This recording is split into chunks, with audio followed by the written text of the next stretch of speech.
Okay, so I'm just going to give you guys a quick tour of the hotel room. My best part of every hotel, like the first room I always look at when I walk into a hotel room, is the toilet and bathroom. I like to make sure that wherever I'm staying is pretty clean enough and I can actually enjoy my stay there, considering the fact that that is where you can easily get infected by any microorganisms. Now, luckily for us, our hotel has provided us with a manual here on the wall, which comes in English and Japanese, at least for whoever doesn't understand this or that. You get a translation there. And onto the toilet, which I have making so much rave about. This toilet comes with a series of features, guys. Now, there's a spray button here, and once I hit that button, you see what will happen. There's a pipe that comes out from there, the bidet, and it helps to clean up your butt after you have just used the toilet. That button here that helps to promote defecation, and there's also an oxidation button here that helps to clean the bum, like from upwards, downwards in that direction. And there is a bidet here for ladies, a low-high shower pressure to control the pressure of the water. For me, the best part of this toilet has to be the toilet seat. Since I've been living in Ireland, it is cold all the time, and something that gets me worked up is the fact that I have to wake up every night to pee, and going to pee, the toilet seats are cold, and once I sit down on the toilet seat, it's almost like the sleep just goes off my eyes. But here, there are buttons that you can use to control the warmth of the toilet. So you can get like high warmth or you can get low warmth. And these are the buttons here. There's high warmth for the toilet seat, and there's also temperature control for the water that comes out from the pipe. There's an auto deodorizer too for people who have very wonderful scented, if you know what I mean. And moving on from there to the tap, there's a knob. There are two knobs on the side, and this one here controls the shower, and that one controls the tap into the sink. And here you have hot and cold water that can also be controlled. Now, we were provided with some products here in the hotel and to use in the bathroom, and this is a body towel, which I normally would call a sponge.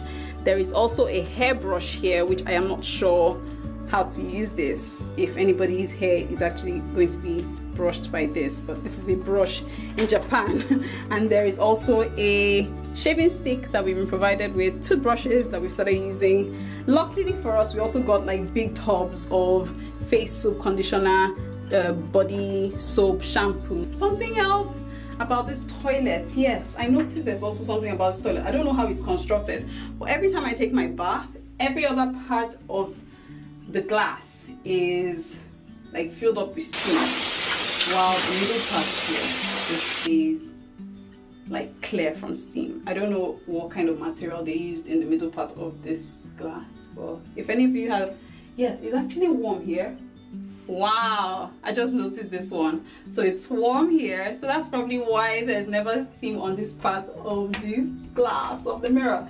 So there is warm here and it is cold here. Whoever thought about this design is really brilliant. And what else? Luckily for us, we also have a shower curtain. If not, I'll just be taking my bath and pouring water everywhere. Something that I really wanted to see when I came into Japan, or at least my Japanese room, was I think Genyam or Genken, I can't remember the name. I'll try and find it out and write it on this video. But that's like that space where you get to take off your shoes when you walk into a house in Japan. And some of the videos I had seen, I had actually seen that space left there, but there's none in my hotel room for some reason. There's a wardrobe here, and there is a railing there for hanging our clothes, and hangers were provided luckily for us. These are our suitcases. Of course, this can't be all mine, except I'm running away from Ireland, of course. And that is the streamer there. I think that is a heater. I am not too sure about it. I haven't used it because the temperature is quite warm now. It's about 22 degrees in Japan, so we haven't had any need to check it out.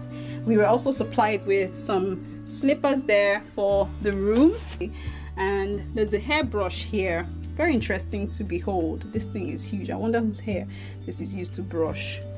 and a shoe horn. As a child, I had always known shoe horns to be small and slender, but I come to Japan and I see this very long shoe horn, and I'm wondering what exactly it is used to pull. And there's a shoe polisher by the corner there. Moving on to this part of the room, there is this wall here, and there's a glass panel here, which for me, that I like to conserve space, I will say this glass panel should probably hold a TV set instead of just 2 cups. And there's also a kettle here that has a map, or that has something here written out for us on how to use it. So let me read that for you guys. We do not out water in a pot because of guidance on sanitation. The water of the washroom is available for drink. If you would like to drink a hot water, please put water in a pot yourself. That was probably translated like straight from Japanese to English, and it is very advanced for me. There is a refresh fabric spray here that helps you to freshen the smell of your room. This is the fabric. I can't smell so much though, but I think the Japanese had that all the time in most of their rooms. There's this drawer here that contains some pajamas, which I just found out too. And moving on, table with lots of stuff, wires. We came with our own adapter because we're moving to Asia. We were coming to Asia and we weren't sure like what exactly their socket style was here. So luckily for us, we came with our own adapters, which I will always advise anyone who is traveling to pack.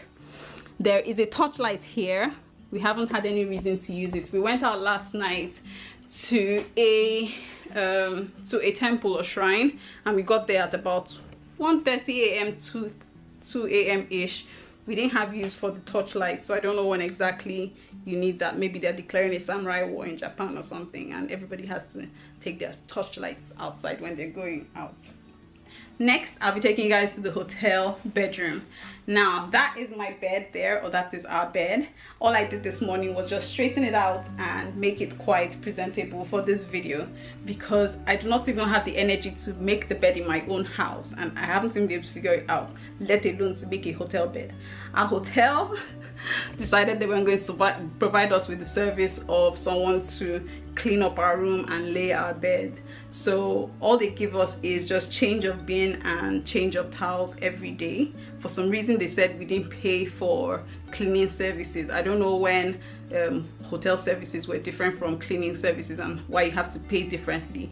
For the amount that we paid here, I know that even for a bed and breakfast in Ireland, you'll definitely get like a better deal. So like you pay for a hotel and you have to also pay for cleaning service in Japan. That's something to take note of whenever you have to stay in a hotel. I don't know if that's a common ground though, but that's what happened to us. Right by the bed there is a control panel here, which has some knobs to help control the room light. If you notice that shadow in the background, so that's the room light. And there is the night light, which is that one right underneath the table. And there is the refrigerator here,